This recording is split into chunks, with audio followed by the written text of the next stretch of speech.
Hello, my name is Kevin Gomes, and in this presentation I will walk you through my vision of teaching as it stands now at the end of my program here at Ontario Tech University.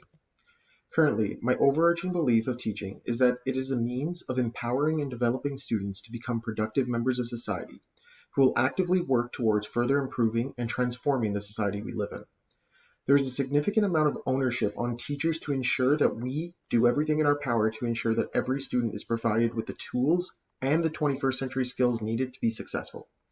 As educators, our job is not to throw information at students and simply hope it's absorbed. Each student that walks into our classroom is unique. They will each come with their own experiences, attitudes, strengths, weaknesses, and preferences. As educators, it's our responsibility to be aware of the student's strengths and struggles and use that knowledge to help every individual reach their potential. In essence, this means we need to help our students manage their struggles and flip them into strengths, and this can be done through well-planned differentiation. This very student-centered view, to me, is at the core of what it means to be a teacher. So how did I develop the student-centered vision of teaching? I think that my first major breakthrough was in regards to the concept of assessment. In the reflective analysis from semester 1, I mentioned that one of the most interesting things that I learned that semester concerned the various forms of assessment. Upon entering the program, my ideas of assessment were very crude. Assessment was just used to judge students' learning. By the end of the semester, I'd realized the importance of trying to incorporate all three forms of assessment and learning in order to diversify and develop my students' understanding. In week 3, I mentioned that once a student is able to gauge their own abilities and develop the next steps, the goal of assessment is complete. Assessment is a tool used to support student learning. It is not and should never be a method for judging a student's learning. For this reason, the introduction of formative assessment made a major impact in my thinking. In week 4, I described formative assessment as very impactful and stated that providing feedback is crucial to learning.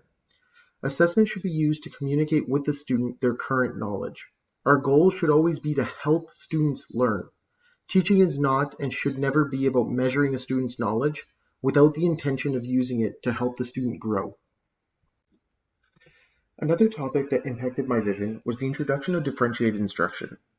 The topic of DI was very foreign to me, and I was extremely skeptical when I was first introduced. I knew that it sounded good on paper, but as I mentioned in week 3 of Foundations 2, I felt that it would not be practical in reality. But as I progressed through the program, I began to realize that DI didn't mean that I had to individualize lessons for every single student. Rather, it meant that the instruction used to teach a class should change in order to level the playing field for all types of learners. My philosophy of teaching involves the idea that all students can succeed, and I feel that by week 3 of Foundations 3, I began to realize that DI is a major key in ensuring that all students do indeed succeed. Finally, I'd like to consider my views on classroom management. When I began this program, classroom management simply meant being able to control my students, keeping them quiet, keeping them seated, and keeping them listening. In my time here, my ideas have changed. I want my students to be open and willing to learn, and this means ensuring that they know it's okay to make mistakes. Creating a comfortable and respectful learning environment is the first step to classroom management. The biggest change, however, I feel came from the realization that a well-engaged classroom leads to well-behaved and receptive students, as I mentioned in Foundations 2, Week 7. In this manner, I've taken some responsibility off the student's shoulders and I put it in my own hands. The focus is shifted from controlling students to creating an engaging classroom that promotes productive struggle and collaboration. So why has my vision changed? When I began this program, my experience with teaching was very limited. While I had some opportunities to tutor and work with small groups, my teaching was raw. My methods were reflections of the type of traditional teaching I had experienced during my time in secondary school.